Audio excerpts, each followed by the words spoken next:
Well, welcome to the very first Blood of the Lamb podcast episode. I'm here with somebody who I hopefully get to become good friends with, but I kind of met him at our church, which is Sun Valley. Is it called Community Church? Yeah, Sun Valley Community Church. SVCC, yeah. Sun Valley Community Church here in Gilbert, Arizona. But we're in downtown Chandler right now. This is episode 1 of the Blood and the Lamb podcast. And God just kind of reminded me recently that we overcome Satan by the blood of the Lamb, which is something that we couldn't do, the perfect blood of Jesus that was shed for our sins, but also the word of our testimony, because remembering testimonies is so important. And so the goal of this channel is going to be to go around to people I know and eventually on the streets to people I don't know and to hear about their testimony in the Lord. And if their faith has even gotten cold, to re-inspire them and reawaken them to, I'm sure you remember, have you read Revelations where it talks about like Jesus is correcting the church of Ephesus and he's like, remember your first love. Yeah. Because some people forget their first love. And I'll tell you my testimony at some point in the future, but I'm guilty of that, just kind of putting Jesus off to the side and pursuing my own pursuits. But he is the King, he is the one that we should be living for, and also he gives us the most purpose in life. And so that is a long-winded intro to say, welcome to the very first episode. Francisco, is that your full name and how you pronounce it and all that stuff? Yeah, Francisco, yeah, definitely. That's a good way to say it. If you want to be more Hispanic about it, Francisco, but... I was going to ask you what your ethnicity was, because I think ethnicity is really important when it comes to Christianity, because Islam, Buddhism, atheism, well, I guess atheism's similar, but there's no religion that believes in God that has had as much impact on all nations as Christianity. And I think that's one of the ways to defend Christianity is you could see the effect of it in communist countries, capitalist countries, whatever other countries there are. People literally die for this faith. In China, you cannot be an open Christian right now. You have to go to church underground.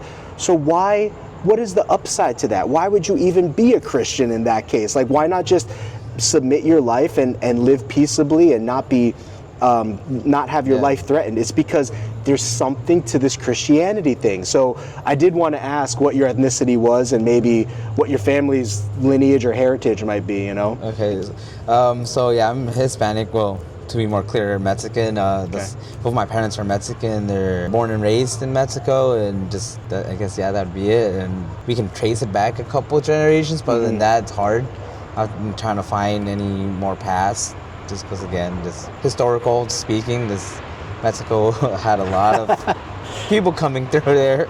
Yeah. So a lot of similar. Yeah, a lot of culture or at least family heritage, got lost a little bit there. Okay. And were your mom and dad the same religion? Were they Catholic? Were they Protestant? Were they anything? So Catholic is a big, predominantly major religion in Mexico, I believe, and then even a lot of Hispanic culture is Catholic. So right. So I grew up in the Catholic Church for a bit, as much as my parents wanted to be involved in it. It's one of those things where it's just a check mark and there's a quick check in the box, we're gonna go to Easter service or Ash Wednesday, but regularly, no, we didn't go. Okay, so you hit some of the masses and major services throughout the year. Yeah. And did you read the Bible at all growing up? Would you say that you knew Jesus personally, or even just by name, knew about the Father, Son, Holy Spirit? What was your reference for what Christianity meant as you were growing up in the Catholic Church? Well, growing up in the Catholic Church was more you got to do this, rules and this, you got to do these different sacraments in order to be an established Catholic, and it was one of those things where I didn't want to because it felt forced. It didn't feel like I wanted to. It felt like I had to, and even then I didn't feel like it was a choice. It was just my parents went through it, so now I have to go through it, and it was just pressure from extended family who just hey, you have to have them go through these steps. And knowing Jesus there, I knew of him, but it was never something where I felt a connection. It was just one of almost taking a long history class, honestly. And it was just one of those things where I have to take it because it's a requirement, I guess, not really something I'm particularly entertained in or fascinated by. So it was just one of those things where Jesus was the guy who was on the cross. That's all I knew of him. Did he die for our sins? Yes, I knew that, but I didn't feel that, if that makes sense. Yeah. And so sorry, I forgot to ask, did you grow up in Mexico or America? I grew up in America. I was born here in the States, and then for a brief period, like a year or two, I believe, I lived in Mexico. It was kind of, it's part of my history. It's like my father kind of dropped me and my older brother off in there, and it's like, all right, I'll figure out if I want to get them back.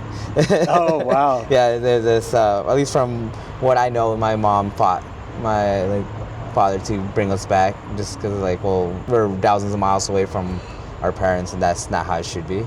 Yeah. And so it was, started school down there. That's all I know. Wow. And are your parents here now in America? Are they Yes. still together, like married? Yes, they're still and everything? together. Okay. Do they practice Catholicism? No, not anymore. We left Catholicism when I was 12, 13. It was definitely one of those things that I feel like it was God's calling, because it was really such a radical change when it happened. It was just, that's the only way I can explain it. It was God just moving in our family.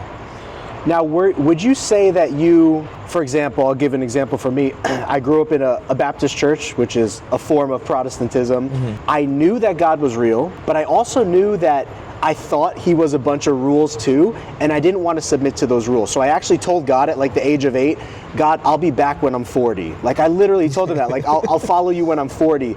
Did you have a concept of who God was and that you would have to like surrender your life to him or obey his rules, or what was that like from age 1 up to 12 where you were just talking about a second ago?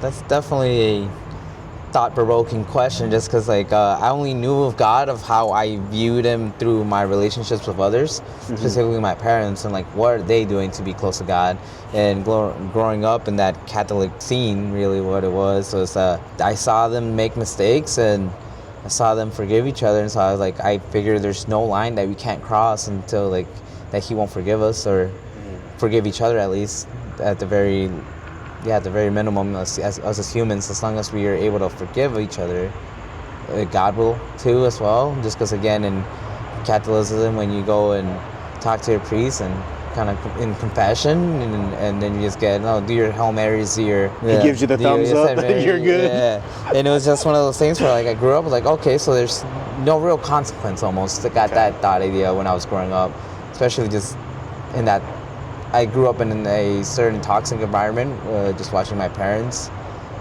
and so that's what I say. As long as they were able to forgive each other, or at least live with each other, I was where is the line? So, yeah. And your older brother is how much older than you then? He's about 2 years. And when your dad brought you guys to Mexico, did he bring you to a cousin's house, like a family's house? Or when you say he dropped you off in Mexico, what exactly does that mean? Again, and let me preface, I'm asking this because look at the smile on this man's face. That's a pretty traumatic event. Oh yeah, no. You know what I mean? But you can tell this man is full of joy, and the Lord has done some healing in your heart. But I just want to show the people the level of healing that maybe needed to take place. Were you brokenhearted? How did you view that as a whatever-year-old kid that you were when all that was happening? So I could have been around 3 or 4 years old when it happened, and just because again I started pre-K down there, and so around 4, and so memory is just very vague. I remember somewhat of little images of the school and just being there, but I also felt left out or separated from the culture, just because I was born in the States. I grew up a good 3-4 years in the States. I saw different things, so that. Again, I started I knew I didn't belong there, and I had a difficult time with Spanish, even though I knew how to speak it. But it was just people were immersed down there in that culture. I was not. I'm a first generation up here in the States, and it was just they're down there a full family. I barely knew my family, just because again being born and so far away from them, I didn't have that connection with them. So again, it was traumatic, but I guess that's the thing about trauma. You just kind of either forget about it or repress it, and for me it's not that I repressed it, it's just I forgot about it. Just honestly, just life kept on going, and I don't remember much about that time either way. I was young enough to say at least nothing crazy happened, so that's good. Would you say that you had a pretty traditional childhood? Did you have a lot of friends? Did you grow up playing sports? Were you extremely depressed based on things that were happening? Kind of paint the 30,000-foot view of what you think you were as a child. So how I was a child, I was definitely a little troublemaker, at least. I know I've only talked about my older brother, but I have younger brothers. So I was the middle child, so I needed and craved the attention. They're always the problem. Like I didn't have I just had middle child. I didn't have like, on the older brother's the leader, the younger brother's the spoiled ones. I was just like in the middle, just like, where am I at? I need the attention. I guess I'm the attention grabber. Like I need to make sure that my parents notice me. And so growing up, it was like, so I grew up I was born and raised for 12 years in New York City, and mainly in the Bronx. And so a lot of things, like, my parents try to shelter us in a sense, especially my mom, just because like growing up in the Bronx wasn't, in specific areas that we lived in, wasn't the safest. And that's like 50 Cent's hood, right, or something. so yeah, like I just remember spent a lot of time cramped in an apartment growing up, trying to figure out ways to entertain us. Yeah, sometimes we could go to the park if my parents took us, and it was only for a short period before like the rowdy, like older kids would show up, and like, no, we had to go, especially my parents being immigrants.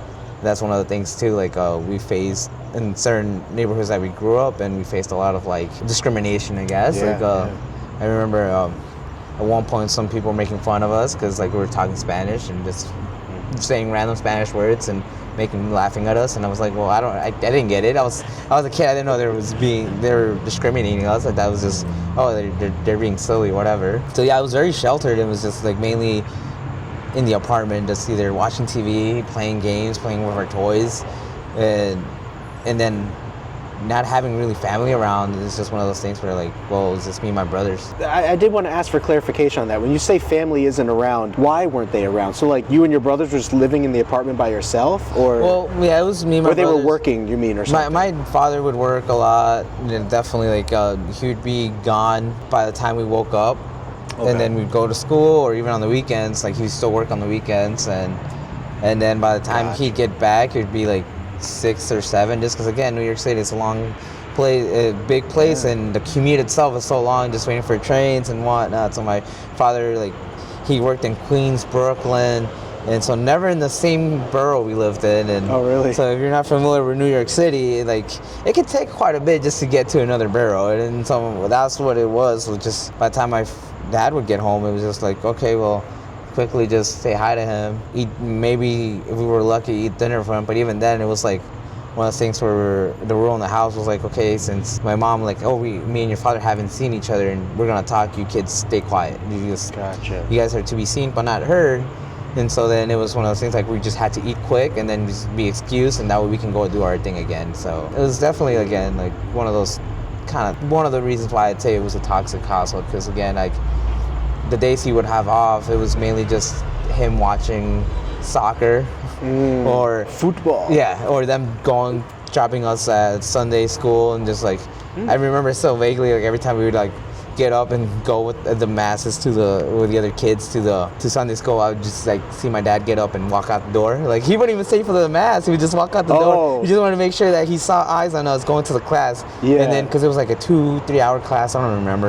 Then he'll come back and pick us up, and I was like, it's like a babysitting area. Yeah, basically. That's good. Well, at least that's a good place to leave your kids, I guess, rather than leaving them, I don't know, somewhere else. It was good, but at the same time, we didn't want to be there. Right. If he didn't want to be there, what? And just like he showed us an example of like, like if he doesn't want to be there, then why are we here? And that's a great point. I don't think parents realize how much their kids actually look to their leadership and their exampleship.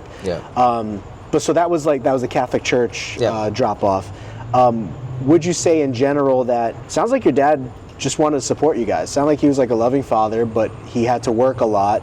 Would you say that he was like, overbearing or anything like that, or angry? Or would you say that he just seemed like a good-hearted man that just wanted to support the family by working? Or what was your perception of? So my perception was definitely very distorted. I lost my father growing up, but he definitely was not the best father. This is where I've overcome these things just on the way I view my father, because now I deeply love him, and I have forgiven him for a lot of stuff he did to me and my brothers growing up. And it was like he was very stern, not just with us but with my mom. And anybody who ends up watching this and knows my father, like, I hope they don't change their view, because he's definitely not that guy anymore. But like, to just go, and I've already talked to my father about this, so like I've had his permission telling him like one day I might have to tell my story and it involves you heavily. Oh wow. And so then he said it's okay, he understands. Whoa, that's awesome. He understands. So that's why I feel comfortable sharing this. But he was And he was definitely an abusive drinker, and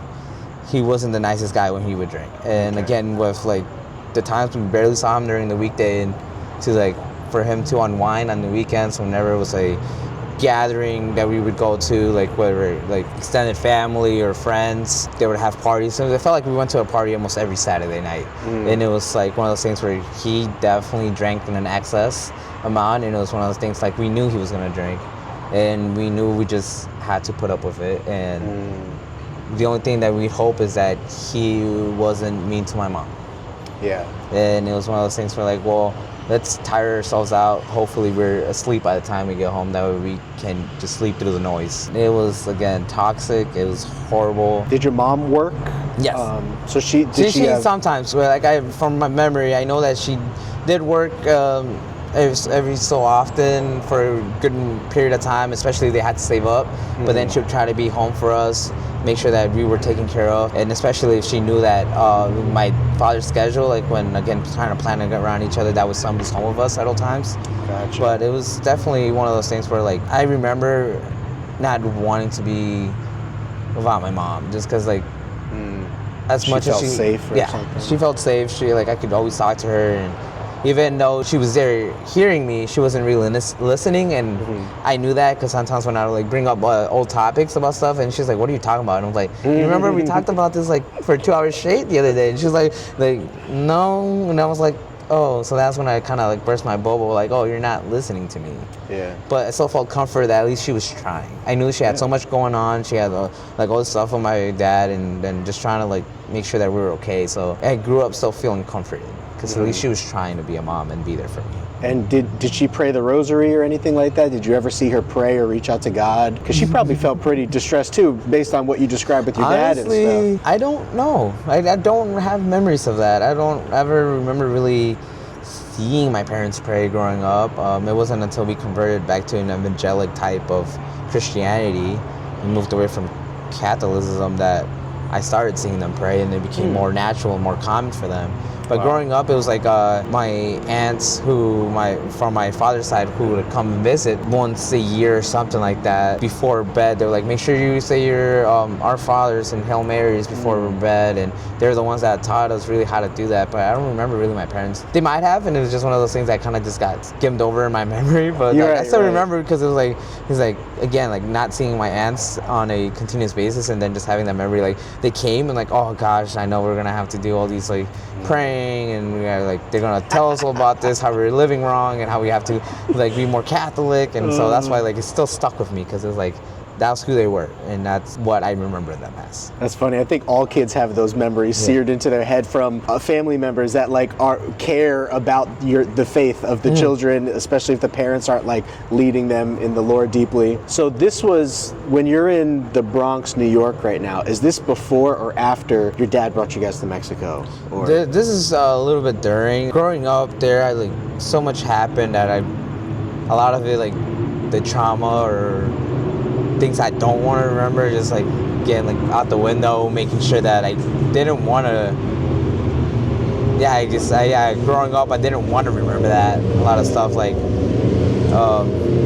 my dad being abusive to my mom, drinking, the ways that my mom found to cope to deal with it, like certain stuff of that stuck with me, and I carried them for a long time, just because I felt like growing up I always kind of wished that my parents would have separated, because I was like, I don't want to deal with this, I don't want to see this. I feel like we better be better off in two homes, if not at least like sometimes I felt like my dad didn't want to be with us, so like why doesn't just dad go do his thing and just stay with mom, and I feel like we'll be fine. That was definitely the wrong idea to have growing up, and I never wish that on any child, because like you would want both parents, you would want a loving home. But like that was my thought. So like again, specifically that time living in New York City, that's what I remember it as. Like I don't want this family almost. It's like it's not happy.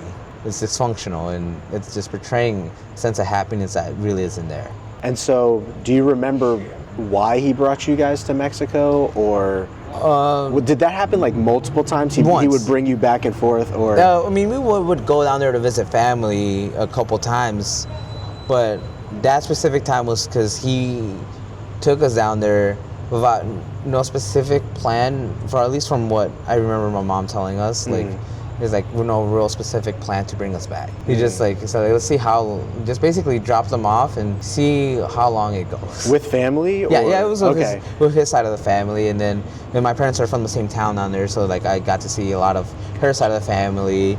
But again, just being 4 or 5, it's very vague on my memory, and I know I miss my mom a lot. Like, so your mom was in the States Yes. as well, and your dad. Do you think maybe they did that so that your mom and dad could work on their relationship without the trouble of the kids getting in the way, so to speak? Or maybe, but it was like he only dropped me and my older brother off. They kept my younger brother. Oh, interesting. Yes. What an interesting dynamic. Yeah, and we like to joke around with my younger brother because like his little like picture book is so fat compared to mine and my older brother's, and then his picture book is like we're looking like, oh, like he's like, oh, how old was he there? Like 3 years old? Like, yeah. Like, oh, you went to a water park, amusement park, the zoo. He's like, oh, where were we? Mexico? Like, oh, that's fun. You guys get to like, oh, he's dressed super nice, and then you see pictures of us in Mexico, and like we're just like, not dressed as good as him, and I'm like, okay, like interesting. But growing up, when we found that out, like we kind of like make jokes about it, and I guess in a sense, at least for me, I can't speak for my older brother, but for me, like kind of resented that. It was like, what made him special? Right. But then now being older and seeing my younger brother and him thriving with his family, I'm like, I'm glad. Yeah. I'm glad he never had to go through that, because besides just getting dropped off, like certain things happened to us down there that again, like I don't know the specific time, but it was definitely something that I never wished that my younger brother would ever go to, and so I know me and my older brother are like just happy that he got to enjoy his childhood a little bit more. Like bullying and stuff that took place? A little like, bit of that, just again like not being from there and not feeling comfortable. Same with the America, right? So it's like you couldn't fit in like in either. Well, specifically, like talking about bullying, like I don't remember specifics of it, but I know like we in the like certain neighborhood we lived in was Hispanic, but it wasn't Mexican Hispanic. It was like Dominican, Puerto Rican, and there's still that different cultural, just to distinguish or aspect of it, or like different worlds, honestly. Because like they have different customs, different culture. So definitely, I remember like growing up in specifically 4th or 5th grade during recess, like everybody wants to like play like baseball or something, and I'm like, I don't know, I know soccer, but like like my parents aren't into baseball, and so then the kids would kind of like be like, oh no, we don't need you for this game. But then when kickball came, they're like, hey, Mexican, come over here. And I was like, okay, like I felt cool, like okay, like they know I can kick a ball, like cool. So I took it lighthearted, but sometimes it did feel like they were trying to bully me, and but I didn't really try to let it get to me. It was just again like going to that specific school by myself, because my older brother went to a whole different school, like dozens of blocks away. My younger brother was 2 grades below me, so it was like it was just me. So like, again, like had to be strong, I guess. In a sense, like I didn't want them to feel like if I told them like, oh yeah, this is what kids are kind of saying about me or making fun of me, or it was like saying since I'm the only Mexican in our whole entire grade, and the classes is like everybody else is Dominican, Puerto Rican, or other ethnicity, and there's multiple of them, and there's just me. And that was in New York? Yes. Okay. Yeah, and it's specifically because again, it's very diversified in communities, like where like each like almost I mean back then I know it's been like different now. Like I haven't lived there in 14 years, so I can't really speak of how. But when I was growing up there, it was definitely like each community was different. You can go from one street to another, and it'd be like, oh, a whole different world. So at this time, heading into your teenage years, that's often the most problematic years of people. So if you said you were problematic below 13, I'm curious, looking back now, what vices did you find yourself in? Pornography, fornication, hatred, bitterness, like what vices did you feel like really described who you were as a teenager, or were you a Christian already by then? So I guess that to get into that, at the age of 10, again, when we want to talk about vices, that's when I discovered pornography at the age of 10, and just being so young and not knowing any better, it developed a crippling addiction, and it was bad. And that was right before we moved away from New York City to Michigan. So leading up to there, again, it was just a crippling addiction. It was just something I hid because I knew it was shameful. I knew it was wrong, but at the time it felt very comforting. It felt like this is just like, it felt like good just dealing with it, because then also like all the stuff that was going on at home, or in my own head, because around this time too I started developing anxiety and depression, and I didn't know why I felt sad. I didn't know why I felt afraid of something. And just like I know it just felt it, and that got my mind off it. And so at the age of 10, it's sad to say, but I know that's unfortunately a very common thing. I didn't know that. I was probably around that age too. I was like, I thought it was just the only one, or like again, like I guess self-centeredness kicked in there too. But and then moving to Michigan, that's when again, just feeling like it was an act of God that just really like moved us away from Catholicism, because my parents met friends there that were like, oh yeah, like come to our church. It's like Saint whatever, really. Like, come to it, and we would go, and I was like, this is just like any other Catholic church. It feels like very phony. It feels like, at least that's my perception of it. Like, everybody has their own. Like, in Michigan, they were being invited to these Catholic churches, you're saying? Yes. Okay. And so we tried a couple, and I was like, this is not us. It's not, or at least this isn't me. I don't want to be here. And then randomly, my mom, just like again, my dad already had a job. My mom trying to figure out where she was gonna work, or she was gonna stay home, but she found this like I can't like food pantry, like where she like, just because again, like just having that big move and dramatic income change and dramatic just financial change and everything is like we weren't really doing good.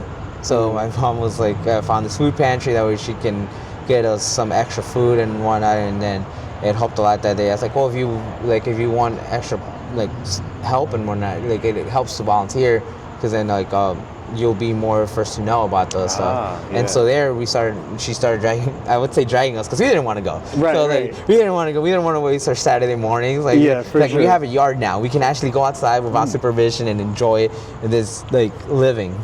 And now you're telling us the Saturday mornings we gotta wake up early, go help out in this food pantry, and which they also gave out clothes and it's like help sew clothes, and like, we don't want to do that, but we went unwillingly, and that's where she met somebody who invited them to this, invited us to a like, I want to say evangelic church, just because I don't know like specifically what type of denomination exactly it was, but it was more away from Catholicism, and it was. Did they have like rocky type, poppy type music already by that time? Yeah. Definitely, and so that's definitely what drew me in, was the worship. The worship, like, it's always been the thing that always draws me in to, if this is my place. And it definitely, like, because I remember my dad had to explain to his family that we're moving away from Catholicism to more of a Christian-based faith. They were not happy. They were like ready to the ants that try to get you. And so when like they wanted to talk to us, I remember they talked to us individually. I remember being on the phone, just being excited. Like, they had this cool music. It was like this. And I felt like it felt awesome. I hope I get to play one day. And it was just like, I remember that conversation vividly, because it was like the first time I ever felt excited about God. And you were a teenager at the? I was like 12. Wow. Okay. So you're kind of recognizing God at a pretty young age, because, like I said, I was trying to ignore God at that point. But it sounds like you were somewhat open to it. Like, were you seeking for Him outside of church, or you just kind of liked to go because church felt peaceful? You liked the music. Like, were you really into it? Again, it was definitely just being a preteen, almost teenager. I liked the music because it spoke to me. It felt like it was a calling. And it was more of a thing where, like, I mean, I paid attention to the sermons because you were at church. The sermon's gonna happen no matter what. You gotta sit there. So I was like, I paid attention to it, and I liked it for the most part. But the worship was the thing that really drew me in, because it made me feel like close to God. It made me feel alive. It made me feel at peace, like you said. Definitely, again, that's when I started developing anxiety and depression, and just washed it away in a sense. And then it took away a lot of the shame I felt. It's something, that's why, like, I don't know, I don't remember exactly how I went about, but then I eventually started taking piano lessons from the pastor, because it was a small church. So the pastor he was the lead pastor, he was a worship leader, he was everything. And so then he's like, well, if you want to learn, I can teach you how to play the piano, because like, I need somebody to play the piano. I don't have nobody. Nice. So then I started taking classes, and then I started playing worship. Like, and it was so amazing, and I felt happy. I felt at peace, and it was good for a while. I'd say that, because then as good things happen, bad things must come too, and just I feel like that's part of life. Where like now recognizing as I'm older, it's one of the things where like we have to learn to overcome. Back then, being 12, 13, I had no idea how to overcome it. Right. I just felt like, this is getting taken away from me, and I don't want it now. Yeah, well, it sounds pretty amazing. Like, it's tough for any 12 or 13-year-old, for a lot of those people to take God seriously, but it sounds like God was making himself real to you, like you were believing in him, you were seeing some expression of God's peace and love in your life at what you could interpret as a 12, 13-year-old. Just curious, did the pastor speak in tongues or anything like that? I'm curious if it was like a Pentecostal church or something. I don't remember him ever speaking in tongues, but I don't know. He was a great guy. I remember growing up and getting close to him, and he felt like that cool uncle. Like that cool uncle. Like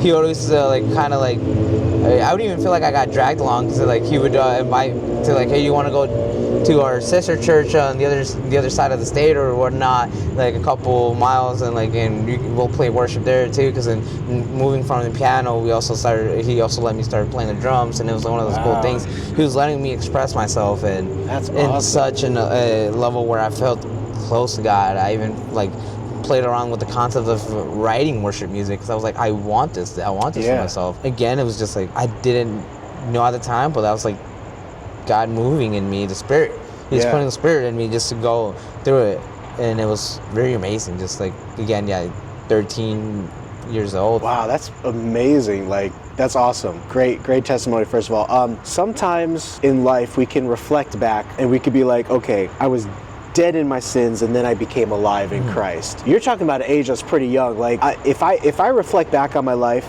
I think, from my perception, I think that change, that newness of life happened for me around the age of 20, surrounding very particular events. Would you say at this time, had you confessed Jesus, would you say that you were experiencing like the Spirit being in you? Would you say that God was drawing you? How would you describe your Christianity at that point in your life? And then what eventually brought you to the place of maybe where you did feel like you were absolutely a born-again, confessed Christian, so to speak? So, a short period around that, around this time too, when my family did the full conversion, one of the things that really drew us in was my older brother. He felt the movement way before we did, because like they were doing baptisms, and he's like, I want to do that. And so he got baptized first, and then a couple months later, the rest of the family did too. Yeah. Dang. Mom and dad too, huh? Yes. But and younger brother? Yes.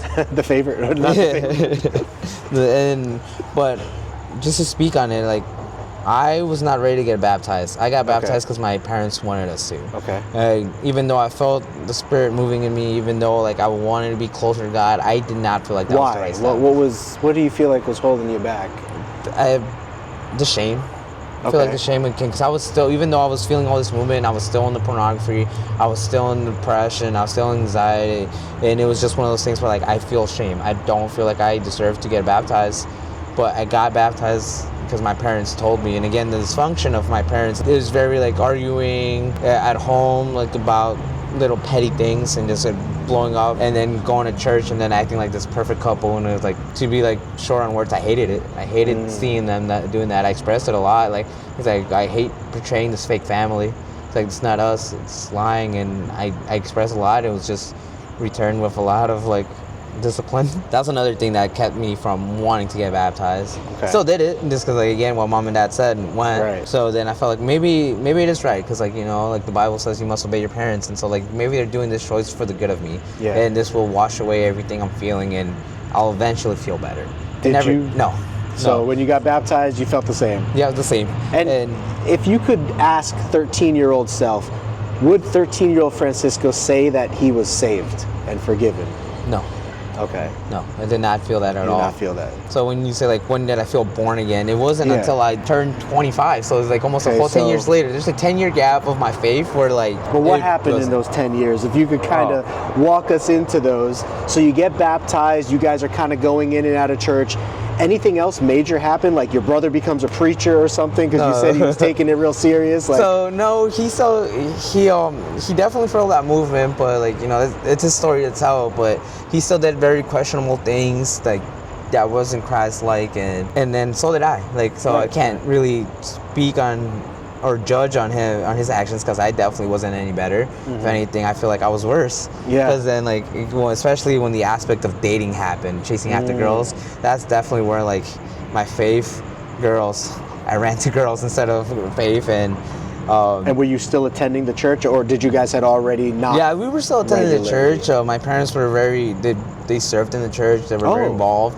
So it wasn't a matter of, like, again, like, where it didn't, like, at some point it stopped being my faith and it was theirs. And so that's when, like, again, being a teenage rebellious kid, it was like, it's like, oh, now you guys are forcing me to go. I don't want to go anymore. Gotcha. And then I was like, oh, now, like, again, like, chasing after girls, doing other stuff in school. Like, I'd rather go do that because that's fun. Yeah. And again, with the whole aspect of, like, I don't want to portray a fake family anymore. It's like, so this is not even the safe, happy spot I once thought it was. Okay. Like, this is just being forced on me now again. And how old was that?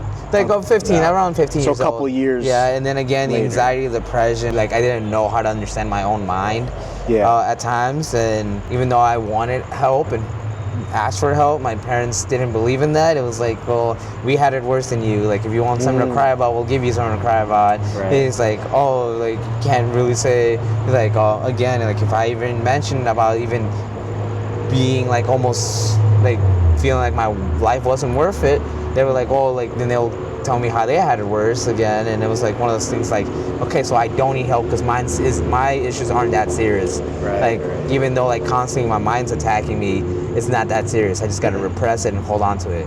And then dating didn't help because that was a whole different world. I just added and piled onto the anxiety and the depression, the hormones. It was just awful. And if I could go back, it would definitely run to cries than two relationships, is because it was just one bad decision after another. And that was all in Michigan? Yes.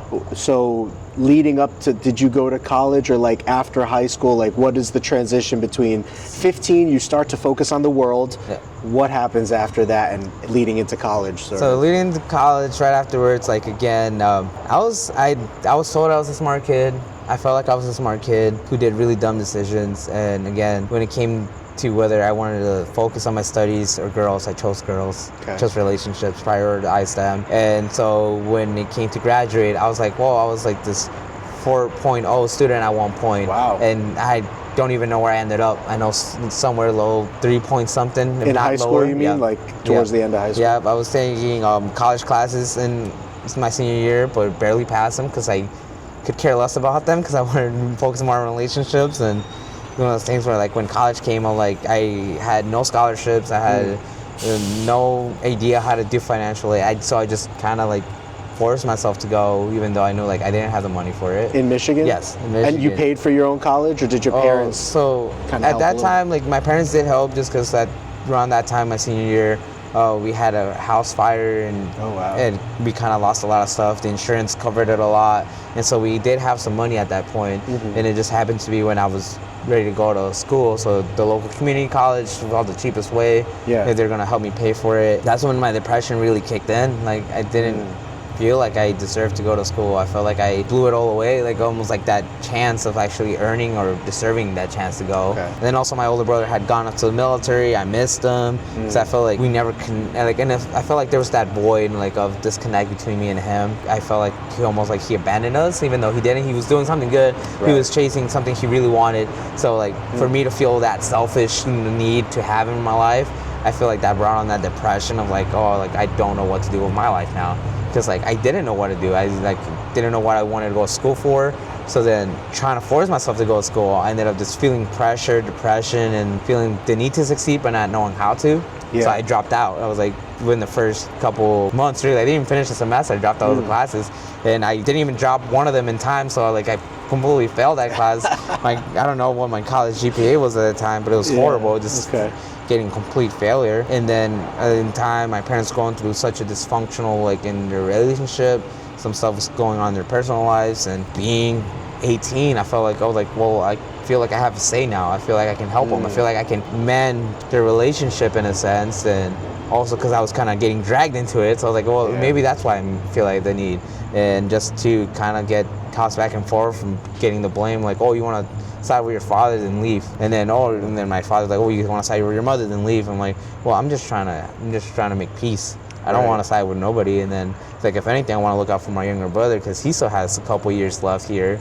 If you guys and you guys are like, my mom was saying how I'm my oldest son left already. And so like I'm just gonna move to Mexico and like live my life in peace out there. It's like, well, you still have me and my younger brother. Like he's still in school. You can't just abandon him. Right. And then my father was like saying like, well, I want to make peace with your mom, so she leaves, I'm leaving too. Like it's like that's not fair for me or him. So then again, more depression more anxiety, like, and then my younger brother saying like, once I graduate high school, I'm gone. You'll be lucky if you even see me. So then older brother military, parents talking about moving to Mexico. My younger brother saying he doesn't want to do nothing with the family, and they're stuck, not knowing what I'm doing with my life. So depression, and that's again like I started smoking cigarettes, even though I didn't want to, but it helped relieve the stress. And then Did somebody introduce you to it, or did you just like, I just want to buy a pack? Yeah, I just want to buy a pack. Okay. Because I was introduced to it, and I guess gave at some into point it through I some found peer pressure, but at some point I found my mom's old cigarettes because again she had things to cope with, like the stress of their relationship, and even though they were stale, I smoked them. It was like I felt like again anxiety, depression, like maybe this will help. Like I know they're bad for you, but like people do it for a reason. Let me find out. And even though they were stale, I was like, it helped a little bit. Did you like it? My first cigarette, it was so hard on my throat. I remember my throat like got burnt. I didn't know how to probably. I didn't know if I was supposed to hold it in, blow it out, suck it in, and hold it in my lung. No, that being 16 and smoking cigarettes, dumb. I kind of want to ask, like, because you said that you were identified as like a smart kid. I mean, at some point you had a 4.0 GPA. I've never had that, so it's pretty good. Were there certain subjects that you gravitated to, like math, sciences, English? What did you feel like may have been your giftings or your strength at that point? I feel like math was definitely, I liked it. It was very structured. Okay. A very structural way. There was one way of doing it, and I knew, and it felt comforting that there's no chaos to it. It was just like numbers, and there's just sequences. Right. And then there's a formula to make it work. Yeah, and then anything with like having to do with history, just because again it just felt entertaining. Mm-hmm. It felt like all these crazy things, even as bad as they were in certain things. Like World War II was one of my most fascinating subjects I liked learning about, because it was bad, but it was still like I gravitated to it just because it was like one of those things where like it's like TV. It's like a movie. It's like a movie. And so then those two subjects were definitely the ones. Like science I couldn't deal with because again like there was like some structure to it, but then there was like a bunch of added stuff to it, and I did well in it, but not enough to like I'm only doing it because I have to. It's a requirement. If I had a choice, I would have never done any like biology, chemistry. I did forensic science, and I was like, oh geez, forensic science was the worst. So when you did that semester, did you go in like majoring in something, or you were just starting the general basics of college? I had a brief idea of what I wanted to do back then. It was like something with psychology. Okay. And I feel like I gravitated to that because I was like, I want to know also what's wrong with me. So I want to learn what's wrong with me in my mind, then be able to help somebody else. Okay. That's what it's specifically, but then I couldn't handle the pressure with like life and then school, and it was just like then feeling I had to work too because I felt like, well, I need income, I need to be able to support myself, and then also with the dysfunction with my parents, I need to help my mom in case she can't support herself, and it was just a very rocky time, and that's why I dropped out. I'm like, this isn't for me right now. Maybe another time I'll work, I'll save up, and I did end up trying to go back again, but I ended up dropping out a second time. Just like, oh, really? Yeah, and that time I only did 2 classes, I think I only did 2 classes at that point, and I dropped out. Is that still in Michigan? Yeah, Michigan. Yeah. Same community college you try to go back to? Yeah. And then, so at that time, you're around what age? So first time I tried to go to college was 18. Okay. And the second time I was gonna say 9. Yeah, a year later I tried it, so it's still 19. Okay. So like I felt like that way it didn't feel like it was too late to try. Yeah. And then around that time too, it was like I still felt like after I dropped out the second time, I was like I feel so lost. I feel so alone. And at that point, was there any Christianity in your life at that point? Like friends, family, anybody trying to like steer you in the right direction? My parents definitely did try to steer me in that direction. I definitely did gravitate back somehow just because of that same church that we're going to. There was a pastor change, and so like the new pastor, like I remember I did feel connected with him as well. Like I mean, I feel like I've always been connected to my pastoral leadership. Yeah. Just because it's something like again like I craved. I know I needed it. But it was just one of the things where my parents got involved and like, no, you have to be there. I was like, no, I don't want it now. Gotcha. It was like so one of those things like I'm scared because like they're telling me I need it, but they're not practicing what they're preaching. So like maybe this isn't for me. Yeah. Because I don't want to be like them. But this new pastor, I remember like him wanting to get to know me since it's a small church, and he had heard a lot of good things from my parents. He invited me out and to get dinner, and he sat down with me. And the whole time that we were talking back and forth about faith, he says like, I see you one day preaching. Wow. And he wasn't the first one, because the last pastor before him also said the same thing. Yeah. And then my parents were saying like, no, this isn't for me. Like I'm not, like I felt broken. I felt lost. So like again, still, I'm still struggling with the porn addiction. I'm still struggling with depression. I'm still struggling with anxiety. Like that's not me. I'm not the pastoral type. Right. And he still invited me. I got back into the worship and I played the piano for a bit. I still felt like a fraud while doing that, because I was like, now that I'm older, I still like feel like worse now than I did when I first got there when I was 13. And it was like within 5 years I felt like I declined versus going up. So like I felt like a fraud, and since this was supposed to be a Spanish speaking church, we started getting some like English speaking attendees, and so then I kind of like the pastor to put me into that pastoral spot. He's like, hey, be my translator. So I was helping translate this sermon in English, and I was like, okay, like I feel this is kind of cool though. It feels like, because I didn't know I was literally like translating live. I wasn't given a specific like outline of where we're going or his sermon or beforehand. It was just like that Sunday morning, like, okay, just try to follow along. Yeah. And I was like, okay. And so that felt really cool. I saw myself doing that, but then again, felt alone, still felt lost, still felt like I felt a lot of shame still, because like, well, I'm up here, but nobody out there knows that I have this porn addiction. Nobody knows that I'm depressive. Nobody knows that I'm anxiety. It's like, so I'm a fraud up here. I don't deserve to be up here. Okay. And so then I slowly started pulling away, and that's when, like, again, on this time too, right, I don't know if it was before, again, like a lot of distorted memory back then. I was like, 19. I had gone through a breakup too, and so then I really felt alone. I was like, well, I want to do something with my life. It's like, so what can I do? Like, what should I chase? What's the next step? I know college isn't it, because college I dropped out. Right. So then I was like, well, my brother went to the military. Let me go to the military. Like, I don't have a relationship to keep up. My parents are still talking about moving to Mexico. My brother's about to graduate high school. So I was like, so why not take that step and move like my brother did? Did you go to the military? Yes, I did. Wow. But not the way that I wanted to, because I was ready to go full active and then get sent wherever in the world they needed me in. But as soon as I took that step into the office, I got scared. And I was like, oh, I don't want to do this. But then my anxiety kicked in. It was like, well, I'm here now. I don't want to like checking out all the way. So then when the recruiter was talking to me, I was like, it's like, I heard something about reserves. What's that? And then they're like, well, it's like a part-time basis. And so like, okay, let me do that. So it's like almost like having my foot in, but also still having that foot out. And I went to the reserves, and and so joined the military, but not the way that I wanted to. And so were you working because reserves, don't you have like reserve training only like certain amount of the year, and then the rest of the year you have a career or whatever the case is? Were you pursuing a career, just kind of working odds and ends jobs while doing the reserves? Or so I was trying to find a career that way I can like feel almost proud of myself, like, oh, I accomplished this big feat, because the whole time I was at boot camp, I was like, I don't know if I'm even gonna make it out of here like successfully.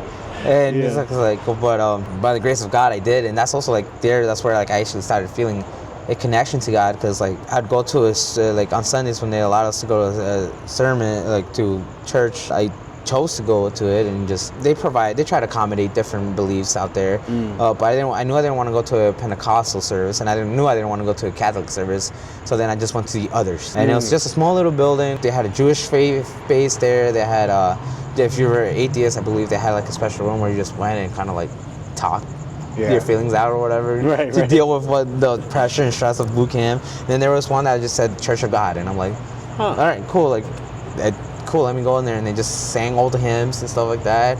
And there was like a preacher that I wrote my letters during the time, so I didn't hear the sermon. But I didn't know that, again, that music pulled me. There was a specific hymn that always got played, and since they always took requests like, oh, what should we sing next, and I always try to throw that hymn out, because it just like, it was so peaceful and it felt nice. It felt like a calling. It felt like again, feeling like I was connected to God. And so that's when I started praying a lot during boot camp. I felt, again, that pull of the Spirit, like where I was like, okay, like He's definitely guiding me through this. Okay. And again, I made it out. I mean, I would say made it out like it was bad. No, I made it through. I made it through. And it was great. And it was great for a good amount of time until, again, I let the world weigh me down. How long were you in the reserves? Are you still in the reserves now? Or? Oh, I was in for 5.5 years. Oh, wow. And the typical contract is 6 years. Okay. So the reason why is that short, it connects to like why like I ended up where I'm at now. After I finished boot camp and went back home, I instantly started feeling that disconnect. Like, again, I feel depressed, I feel anxiety. I feel like I'm not living up to a purpose.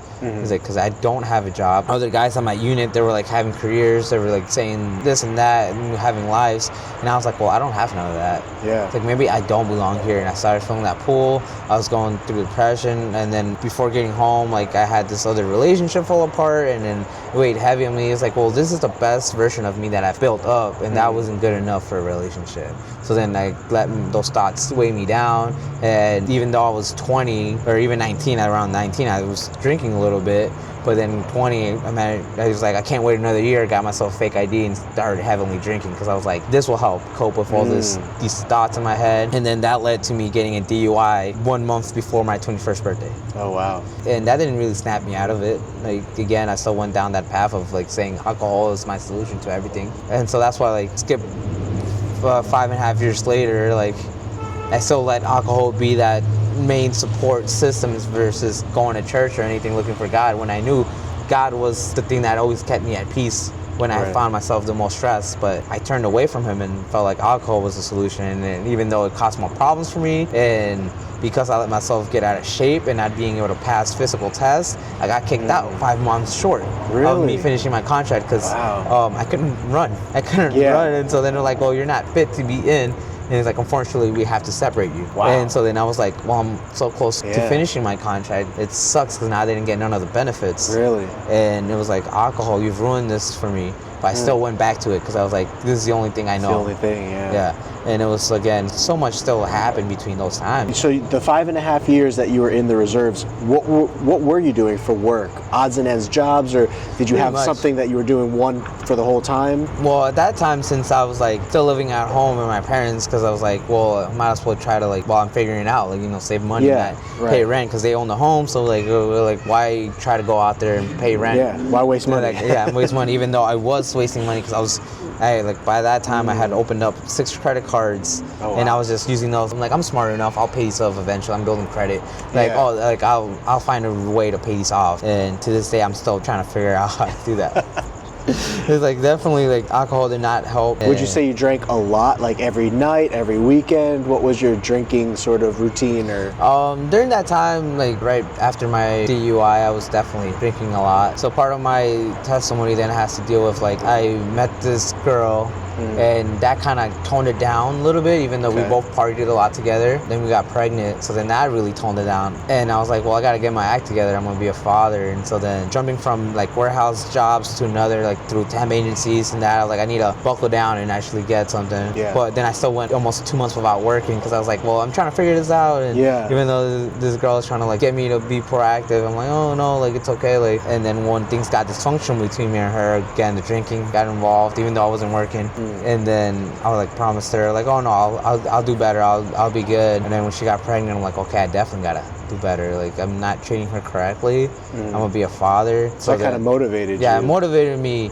enough. So then I finally like figured, like, I need to get a job that's gonna like give me some type of future. So like, so like somehow I ended up in construction. That was fun. Like, I enjoyed it quite a bit.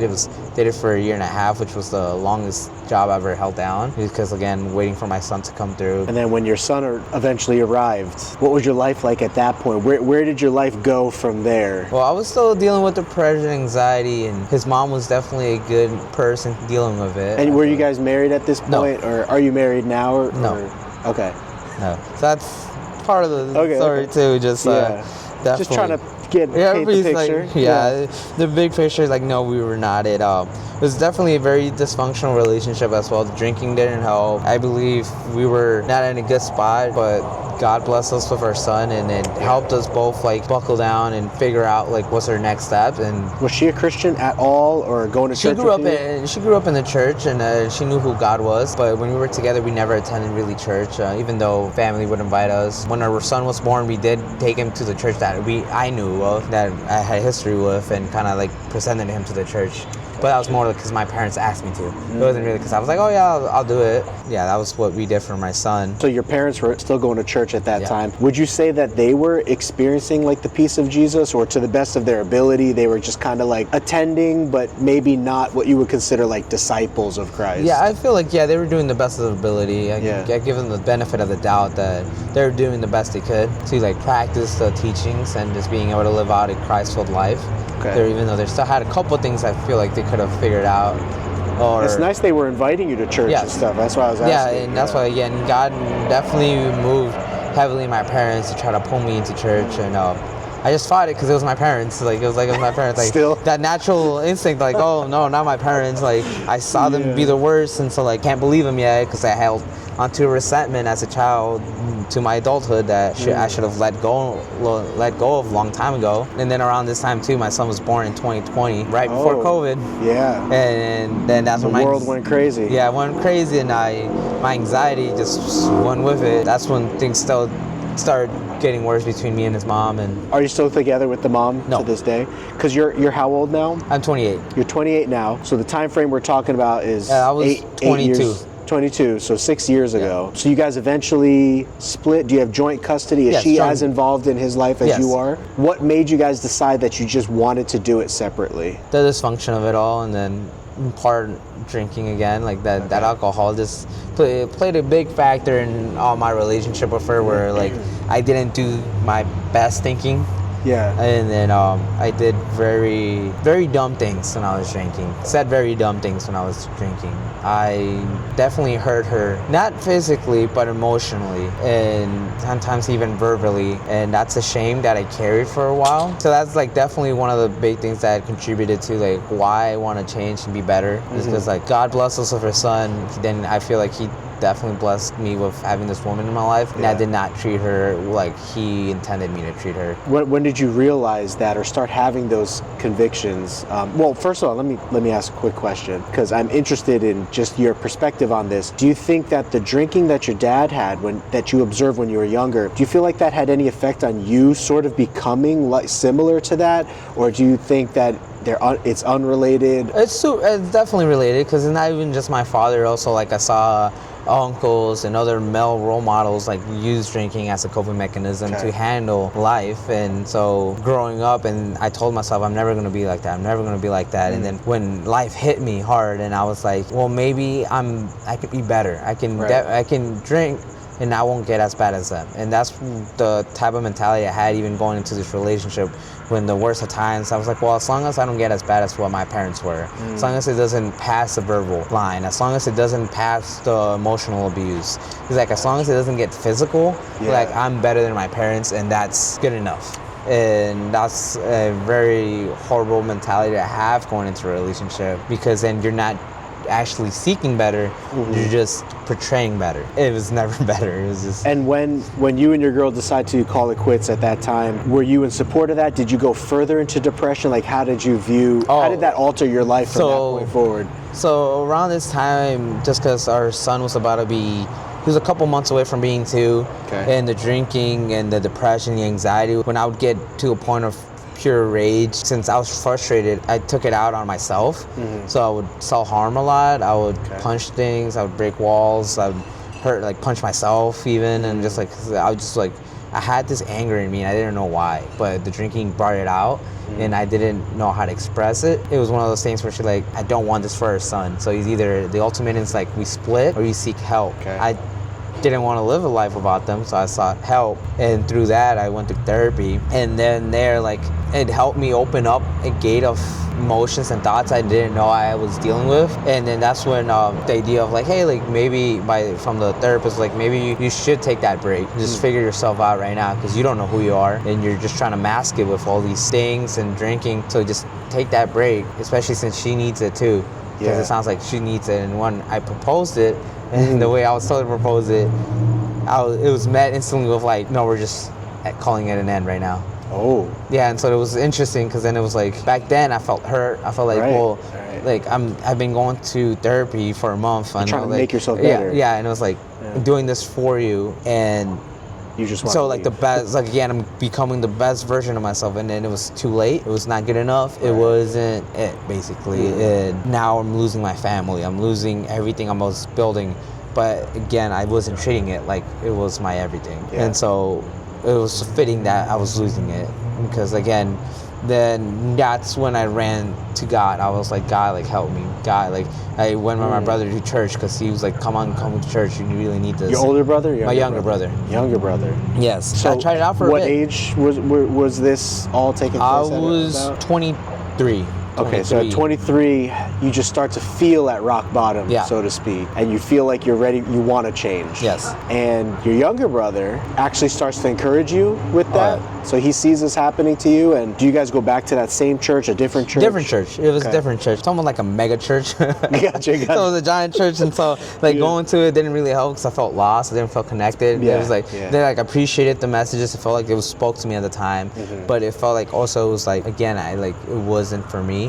Okay. And so I pulled away instantly, because I didn't feel like, I didn't see that instant change, which again is really dumb to think. Like, I didn't see God working right away in my life, so let me turn away from Him. Like, that's not how it works. And I've come to learn that now. So I pulled away, and again, back to the drinking, trying to cope with like losing my family again, making things worse. Even then, at that point, she had said it was like, yeah, we're in. And then we kind of had talks, like maybe if like we both like get better. And she had some things she said she had to deal with too. And then maybe once we're like, if we're in a good spot, we can try it again and see like for our son. But I killed any possibility of that by the drinking. Like every time I drank, every poor decision we made, cause she still tried to be friends with me. We still try to like make it amicable. But like the drinking, like I just kept on running to it, and I kept on destroying that relationship. So were you a daily drinker at that point? Yes. Did you drink around your son when you were watching your son? Like, I wouldn't say when I was watching him, but I was definitely the times I would have him. I was not in the correct state of mind. I was hungover. I was like, and I would have to watch him in the mornings, and I would try to pawn him off on family, just to be like, hey, like I gotta work. I was working at nights, like I kind of have to work. Can you guys watch him? But then also as an excuse that after work I go drink. Like he's being watched by family. It's okay. Right. Like he in the morning time.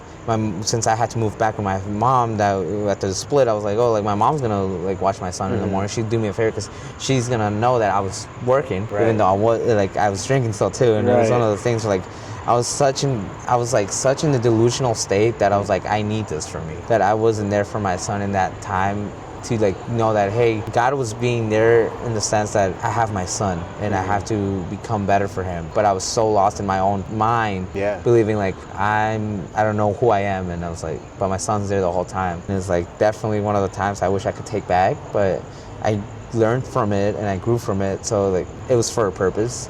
And I see that now. What started to break you out of that bondage? Because a lot of times we get bonded in sin, like we want to change, but sometimes it's not until certain things happen, or sometimes the Lord just miraculously makes certain events happen where we get freed. Like, would you describe that you got freed at some point where you lost the addiction to alcohol or pornography? Or when did that like freeing happen to actually start walking in the Spirit of God? That we would have had to skip to a couple years after that. Okay. Like a year or two almost. I want to say 2. Just because after we split up, again, just making bad decisions while drinking. She was staying at our old place. I somehow got invited over just again to be friends, be amicable. And she had friends over. I got really drunk. She kind of kicked me out because I wasn't behaving properly. But I left my car keys inside, and I was trying to get in, and she wouldn't let me in. And I was like, no, I don't have my car keys. But she thought I was like trying to just find any reason to get in. Like, I don't have my car keys. I need to leave. Even though I was no condition to drive. drive. So I busted the window, like glass window with my elbow to unlock the door. Really? So like that's why, like, I don't know, you can see that scar. I see it. So that's a reminder of how bad it got. Being so drunk and so out of it, like when somebody's like, oh, we're gonna call the cops, I was like, dude, it's like because the house that we were staying in is one of the houses my parents bought after the house fire, because they were like, my mom got scared, and this is when the housing market was very cheap, so they bought 2 homes. They're like really small homes that are run down, but it's like in case.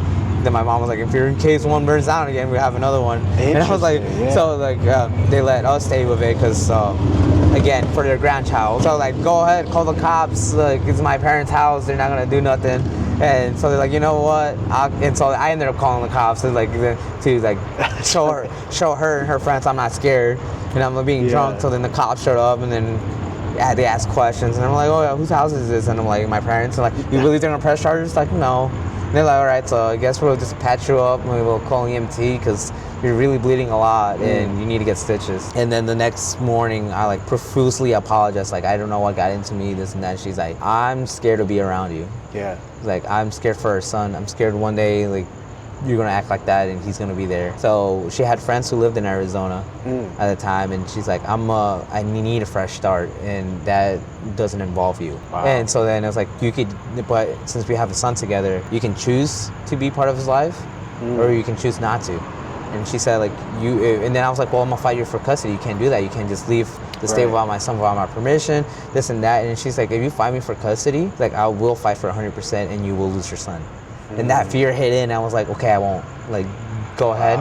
It's like, I'll get better, and if you still want to stay down in Arizona, I'll move down there.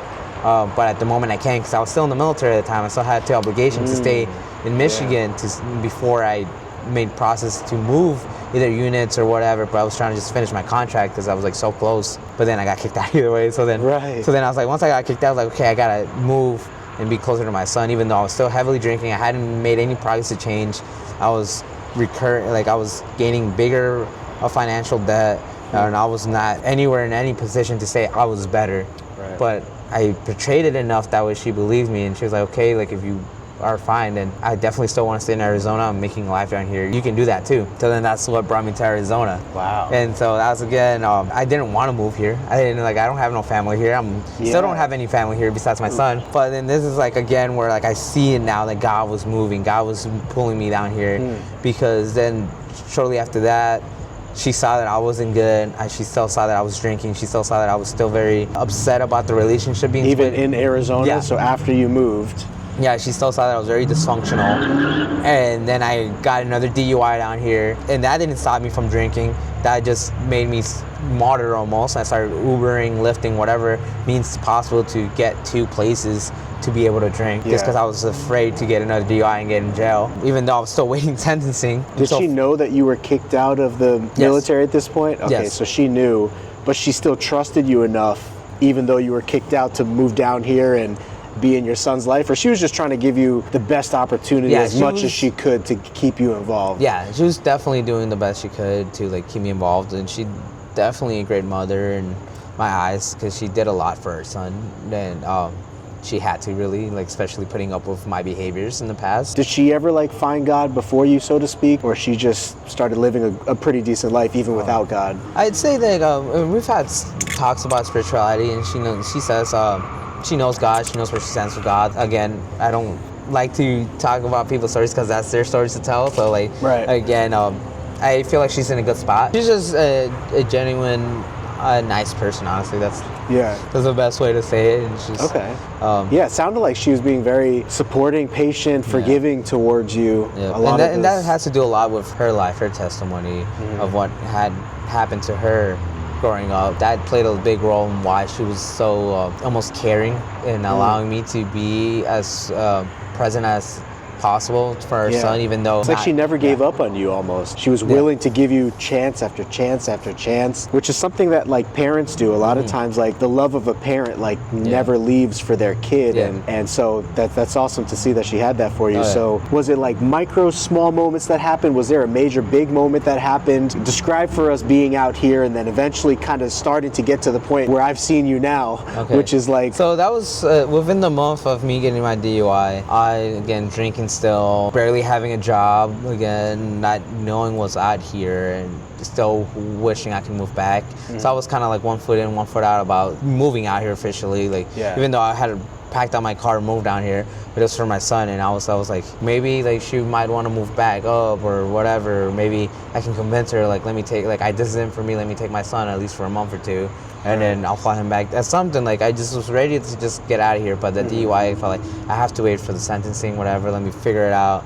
But I still kept on drinking, and then it was one weekend where, like, I just drank for like almost 3 days straight. Wow. And it was like, I very vaguely remember being at a bar, being home drinking, being at a bar, being home drinking. It was just like for those 3 days, and then finally on Sunday, like noon, when I woke up to a couple missed calls, and apparently I had called my brothers, both of them, left them voicemails, very saddening voicemails, telling them I'm like, I'm done, like, I hate my life, I feel like I'm hitting bottom and just want to die, like, I'm sorry, and told them I love them, and I was like saying my goodbyes to them, and so the missed calls were just justified. Yeah, it must have been scary for them. Yeah, definitely, because like living in Arizona, one brother was living in North Carolina, the other little brother was living in Michigan, so they were both in opposite sides of the country, nowhere near me, and they're scared for me. And then they told me, like, you gotta stop drinking, you gotta stop drinking. Like, oh yeah, I'll tone it down definitely this weekend. It was bad. I will, for my son. And then that whole day, couldn't keep down water. I felt sick. I was shaking a lot, and then I was like, hey, something's wrong with me. I have to go to a hospital. I drove myself, even though I shouldn't have, because I was like really shaking really bad. I'm like hyperventilating almost, because like anxiety's kicking in. I'm acting on pure adrenaline, and I'm scared. I'm all alone. Like, who would I call? I was calling my son's mom, but she wasn't answering. She was working. And my son was with his aunt and uncle down in Tucson at the time. I was like, I'm so alone. I feel so scared. Like, what if like I did mess up something in my kidney or my liver? Because like I had a half brother who passed away a year before from kidney failure. Like, we believe my grandfather died from kidney failure. Like, my older brother had a kidney scare because of too much something I forgot, and they believed his kidneys were failing him. And but luckily it was just a scare. And sitting there alone, I was like, what if my kidneys? Like, because I've been heavily drinking for 3 years now. Like, what if this is it? Like, ruined my life right now. Luckily, then the tests come back, and it's like, no, you just really overdid it. It's like, but we feel like if you do keep doing this, like, it's gonna eventually happen. And then that's when the doctor kind of got really close to me, and it's like, not saying this as a doctor, not in my professional opinion, this is just like a man-to-man right now, like my personal opinion, like, you need professional help. And then he pulled up his mask again, and I just sat there like, what does he mean by that? Like, and I was just like, I'm just so scared. And I was like, so like, does he mean like, hey?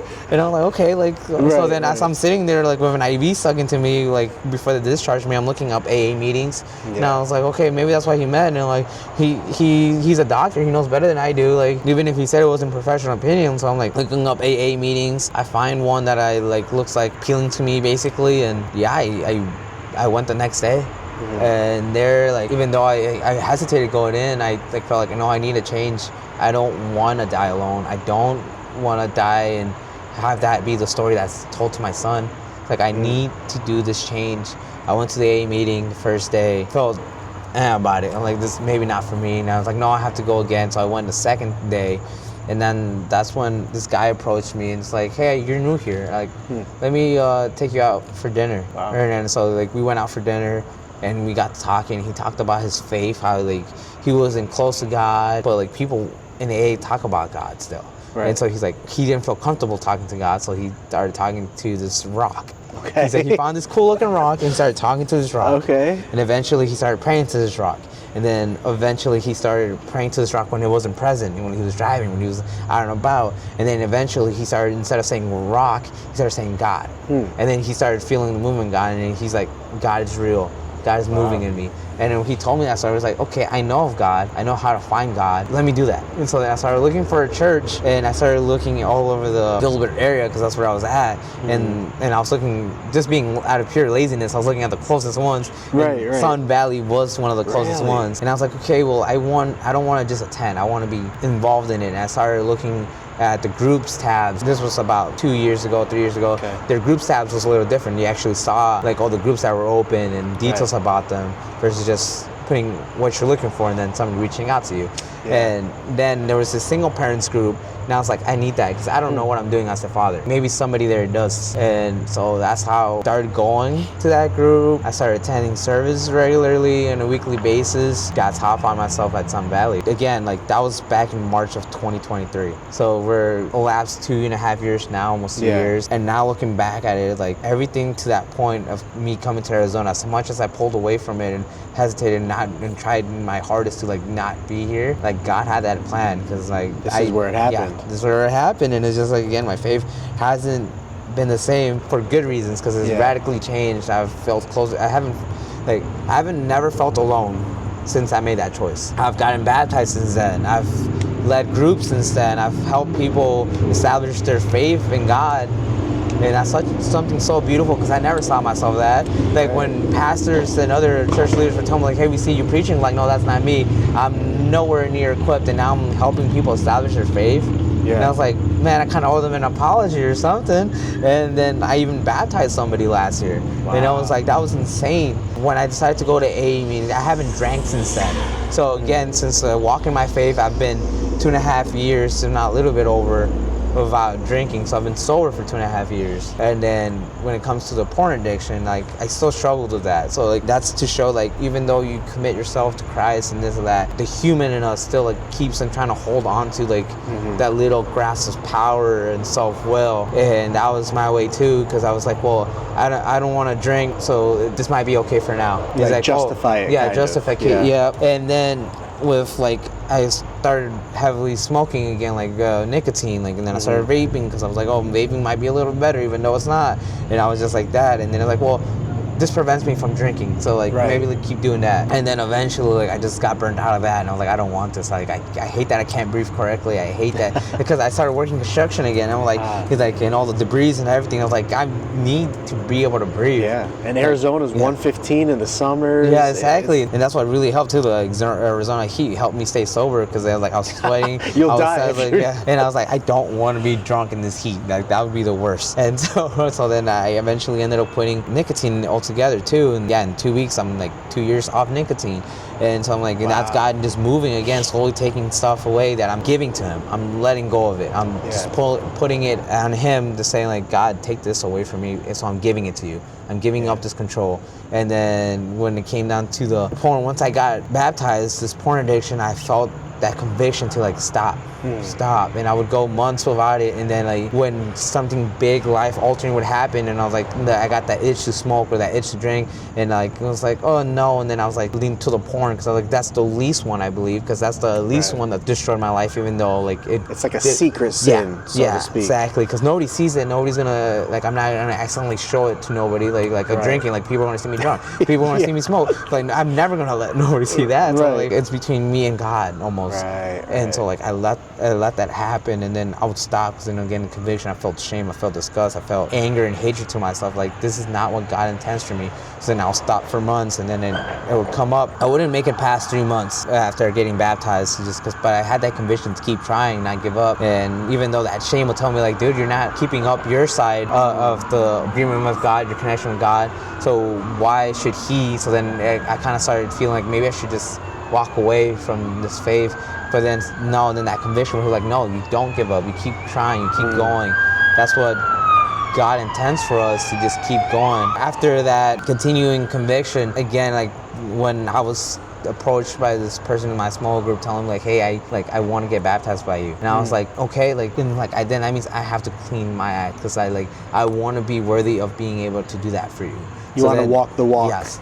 So then again, like I went 3 months without it, and then like something like, I can't remember specifically what it was, but again, another life event kind of happened, and I was like, I fell, and then I felt distraught, and then I was like, I need to fix this, because I wanted to be this great person that was like that this person saw enough to like get baptized by me. So like, let me fix it. And so I started focusing on my sin, just being almost selfish enough, like where I was like disconnecting from everybody, saying like, okay, I can't help you, I can't give you any of my time because I need this for myself, I need to work on myself. And then this is how God really moves through people, is He was moving through her, because this whole time I didn't reach out to her, see how life was going, how baptism radically changed her life, until she reached out to me like almost 2 months later saying that life hasn't been good for her, is distraught. And I just remember feeling that guilt, that pain, that like I let my sin consume me to the point I wasn't helping nobody. I was trying to help myself. I was trying to fight the sin. And it was like one of those things, like it was a wake up call, like that. How can I be that selfish? How can I, like, she needed somebody and I was too consumed in my own sin that I didn't think to reach out to her first. And so then that's when I was like, I need to stop this and really just stop. And so that was about 6 months ago. So like again, like from going fighting 3 months at a time, now 6 months, and God has taken it away from me, because I actually realized like I can't let sin consume me just because I feel like, oh, I can try again, I can try again. Like it could be at one point where it's like it's somebody's life almost, and it definitely is when it comes to sin, because you're choosing separation of God. And it was like one of those things where like God's just moving so heavy through this person to reach me, because then since then I have never thought about it. I've like been moved away from it, and it's just one of those things where like that radical change. So like again, just like that is the change. That's the that's God. Thank you for sharing all that. Yeah, that's amazing to hear. That's amazing. No, that's amazing to hear. I do just want to step back for a second to the AA thing. So it's this AA guy that was praying and talking to the rock, and God is starting to use some of this imagery to get you back to him and stuff like that. Was there an altar call, a moment of freedom? Like, was there an exact moment? Was it just kind of like a slow progression? How would you describe, like, when did you stop alcohol? Did it slowly go away? Did you stop cold turkey? I stopped cold turkey, definitely. Like I was like, stop cold turkey. Yep, March 12th of 2023 was the day I made that choice, like right after going to the hospital. And since then, I haven't drank a single ounce of alcohol. I've been around it. Okay. I've gone to bars to hang out with friends. I've been, like, again, I've been in events where there's alcohol, and not once have I made that choice to pick it up. And how would you describe being born again? Or would you consider yourself born again? How would you describe it? And do you think that happened at one moment in your testimony? Do you think it was like something that you really can't pinpoint when it happened, but you just know you're different now? I just want to hear from your perspective. So I decided to take that step of getting baptized again. Being born Catholic, I was baptized as a baby. And then at the age of 12, 13, that's when my parents made the decision, we need to get baptized and make that commitment to God. Again, I didn't feel like that was my choice. I felt like it was theirs. And even because I didn't feel ready. Now this time, I was closing up of being 6 months sober, and I was like, I feel that calling. I feel God moving. I feel that I need to do this. I want to do this. To do it now. I want to do this. Around the 6 month mark of being sober, I was like, I'm gonna get baptized. I need to get baptized. And I chose and made that decision to make that outward expression. And yeah, that's when I like being born again. After that, again, it didn't necessarily make me holy. It didn't like immediately. It didn't. It didn't wash away everything, because I was still battling the partner addiction. I would say it did wash away the depression, anxiety. Like there's days I feel anxious, but that's just because all the world, just everything happening at once. But then with prayer, it kind of like tones it down and like mutes it in a sense. But the depression, I don't think I've really felt depressed since that end, because like being born again, it was just like I choosing this connection, this relationship with God, and it's like, I know not once has he left me. Even back then when I was choosing not to be with him, like the amount of times I would get drunk and decide to drive because I was like, I don't care if I live or die. And it's like, I hope I don't hurt nobody on the way there, but at the same time, like if I do die during that time, like I won't feel guilty though. And so like I was making that selfish or like really messed up decision in my head. Like I want to die, so like it doesn't matter. And so, but that was God always guiding me, making sure I never hurt nobody. God protecting me, making sure I still was alive and made it home. So I've not once have felt God not be there with me, even though at the time I might have felt that way. But now looking back, I'm like, no, he was there the whole time. Even through all my screw-ups, even through all my faults, he was there guiding me slowly, like, or at least nudging me, like, no, go this way, no, go this way, nope. Or preventing certain things from happening so that your testimony could get to a certain point. So what you're saying is God was looking out for us before we were looking out for him, so to speak, or before we were even willing to look towards him. Yeah, I definitely believe. That's a good demonstration of love, isn't it? Oh, yeah. Yeah, his son dying life for us. Now you would identify as having a new heart, a new spirit. Like you can reflect inwardly and be like, yeah, God's given me a new heart. He's given me a new spirit. And although we still struggle with the flesh and the temptation of the flesh, you identify that there's a radical change that has taken place in your life, and your life is now heading in a new direction. Would you say that that is true for you? Oh yeah, definitely. Like again, like you mentioned, I'm always smiling. I'm always happy. It's one of those things, like almost like, I don't know if it's a bad way of thinking or a good way of thinking, but it's like I don't have much to offer to people except for a smile.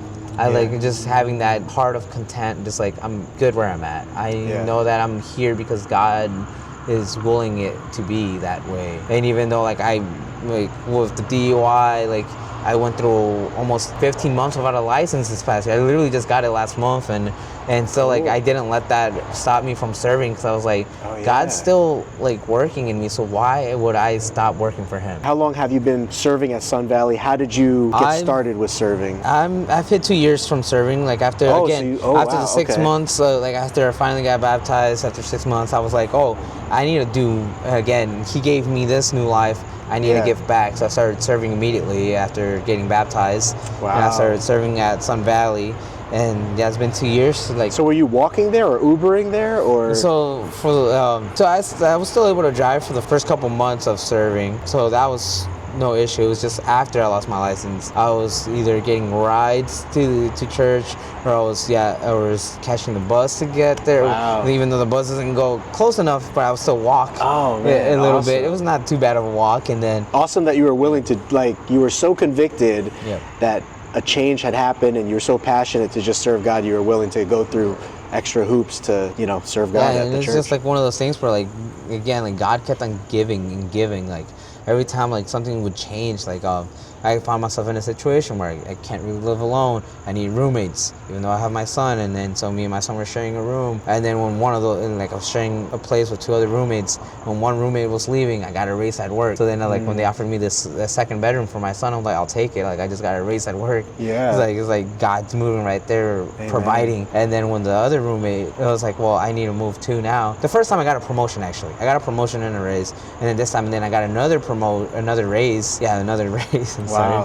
It all comes loose because it's all good, and it's just one of those things where like I don't put too much thought into it, even though I'm thankful for it. But it's like one of those things I'm not gonna just hold on to because it's like, oh, it's good, I need to have it and keep it close. Like, no, it's good, not move on from it. Like, what's next? What's God's gonna do next? Got to keep working and serving and doing God's will, and not live in that one spot, because then we're not moving with God. And so that's why, like, when that room moved out, now I'm like living alone for the first time in my life, because I went from living with my parents, living with a friend, living with my parents, living with my kid's mom, living with my parents, and then living with roommates, and now living on my own. Is just insane, because God keeps providing again and again, and just like now I wouldn't say I'm in a moment of isolation. I'm in a moment of solitude, because I have God with me, and I'm just continuing growing in faith. And that's why, like, again, like, that's, even though I don't have much to provide, that smile, because it can help somebody next. It can help them feel welcome. I was just having a talk with somebody, I guess I never made that connection that I want people to feel at peace when I come in connection with them.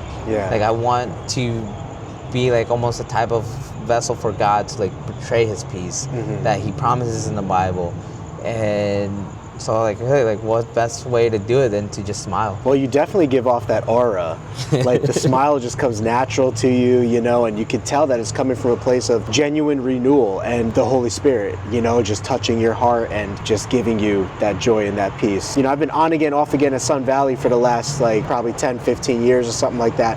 But the last 6 months or so, we've been consistently going to Sun Valley, and I haven't known you. Like, we really don't know each other, right? Like, I'm so glad that he decided to come out to this, because the only time that you maybe would have shaken my hand or seen me is we did a Rooted class, which is like an entry-level sort of Bible study launching class at Sun Valley, the church that we go to, and you were speaking in front of the room at one of those events, and you were helping run those events, so you might have seen my face at that point. But prior to that, we've never had like an in-depth conversation or anything. No. This is the first time that we've actually had an in-depth conversation. But the reason I say all that is because I've always, over the last 6 months though, I've always noticed you. Like, probably before you noticed me, I would be walking in, and I would see you at like the booths, like welcoming people at the door, just walking signs around, putting chairs away, whatever it was. I always saw you doing everything as if it was unto the Lord, with a smile on your face, talking to people. And like I said, you do give off that welcoming aura and vibe. So for what it's worth, that's what kind of made me so interested to learn more about you and your story, because I could see just like the peace of God and the work of God like all over your life, you know? So praise God, man. Yeah, definitely. All him, really. You know, there's always more to go to in testimonies, and maybe we will, as we get to actually know each other at Sun Valley, we'll have some more dialogues and maybe do some ministry work together, or we'll hear some other parts of your testimony. But I feel pretty good for that being episode 1, or at least part 1 of your testimony. I mean, is there anything you want to add to it? I feel like as much as I want to be as close to God as possible, they're still human. Yeah. Not perfect. And I feel like that's what scares people away from, like, oh, I need to be perfect to be close to God. And like, no, nobody really has to be. Like, again, the biggest thing that always hits me every single time is like, Jesus died for us, for our sins, not for who were we going to become once we accepted him, but who we were when we weren't even having him involved in our lives. He died for that version of us, the worst version of us. He died. So it's like, good. So again, like, I'm human. I'm not perfect. I have my moments. I still struggle at least with certain things. I'm just looking to be better because, again, he did die for me. Right. So like, at least I could try to be a better person and walk in his steps and walk in God's will and just try to be, again, a better me every day. So that's like if I just want anybody to take anything from this, is just like, it's okay to mess up. It's okay not to be perfect. That's not who Jesus died for, not this perfect version of you, because nobody's going to be perfect. You'll fall short and you'll have that feeling of incompleteness. Just get rid of that. Just get rid of that. Just like, be you. Just be you, and Jesus will love you and accept you, because that's who he died for. I love that. You said it a couple times. You said that he died for us while we were at our worst, not our best. And there's a scripture, maybe you know it, it says that while we were yet sinners, Christ died for us. Like, that's the ultimate demonstration of love. That's just encouragement that if God is willing to love you and forgive you and bring you into his covenant while you're at your worst, if the enemy tries to shame you into thinking that you've messed up, you've gone too far, or you're stuck in some sin, let go of that shame, because Jesus' blood is powerful enough to overcome your doubt, overcome your shame. Just get up and keep moving forward with God. If there's someone listening at the end of this right now and they're like, you know what, I want that peace, I want to take that next step, I want to surrender my life to the Lord, first of all, what would you tell them? And if there's some kind of prayer or some kind of advice that you'd give to them, like, speak to that person, what would be your advice to that person that wants to get saved or give their life over to Jesus? The only thing I can say is just do it, just because if the life you're living now isn't the one you want to be living, then taking that step is going to be all for the better, because you're going to be trying for the better. The only like verse that's coming to mind, like, it's one that I try to live by, is Romans 6:18, is, having been set free from sin, we are slaves to righteousness. And that's just, again, what I try to live by, because I don't want to live in sin. Jesus has set me free from sin, and then that righteousness, that's what he lives by. I don't know, advice I could give is take that step, just have that blind faith that it's all going to work out for the better, especially, again, if you're not living a life you're happy with. What else do you have to lose? What else do you have to lose? Wow, and you certainly took us through some depths of unhappiness, and to see the happiness and the true joy in you now. You know, a lot of people, you kind of learn this in your Christian walk. The definition of joy is contentment and peace regardless of what's going on around you or the scenario. Because happiness, you could get happy getting drunk, you could get happy getting high, but the happiness that we're talking about is actually joy. And joy is peace and contentment regardless of what's going on around you and the scary things that may be happening around you, or the turmoil and the rockiness that might be happening. God can still give you that peace and joy. So if you don't mind, why don't you say a prayer for us on the way out, a prayer for the people, and if maybe somebody's listening and they want to invite Jesus into your heart, maybe in your own words, help that person to have the words to cry out to God, to invite God into their heart to be their Lord and Savior. Dear Heavenly Father, first and foremost is just thank you. Thank you for being the loving, graceful, merciful Father that you are, that no matter how we might move away from you, you just are still there pursuing us every step of the way, making sure that we feel you. And you promise us peace, love, and joy all through your scripture. and through the person of Jesus, you offer that. And so if anybody who is seeking that love, peace, and joy over their life that might be chaotic, stressful, that they know that it's free to grab, it's theirs to grab, it's there, you're providing it, and that you just are always there with the Spirit. So Father, just again, just be with us forever and ever. Amen. Amen. Well, thank you, brother. Some kind of group is here. It'll be interesting to see what that is. But thank you so much, man. Thank you for watching the first episode of the Blood of the Lamb podcast. These shirts are available on my website, which currently right now is my reptile website. I know I talked to you a little bit about breeding and selling reptiles. I don't have a Christian website yet, but I would like to have one day. So if you do want this shirt, you can go to geekygeckocreations.com. I'll leave the link in the description below. Francisco, thank you so much for giving us your time, your testimony, man. It's amazing to see the way that the Lord works in everybody's life uniquely. I look forward to developing a friendship with you, a brotherhood with you in Christ, and maybe revisiting and doing another testimonial 3 years from now and seeing what the Lord has done with you up to that point. I saw you with your son for the first time the other day at church, and it looked amazing. You looked happy, he looked happy to have you as his dad, and it was just really good to see the Lord's restorative work going on in your life, not just for your heart, but also your physical surroundings and your family's life too. So praise God, brother. Yes, praise God indeed. All right, guys. Blood of the Lamb podcast, episode 1, out.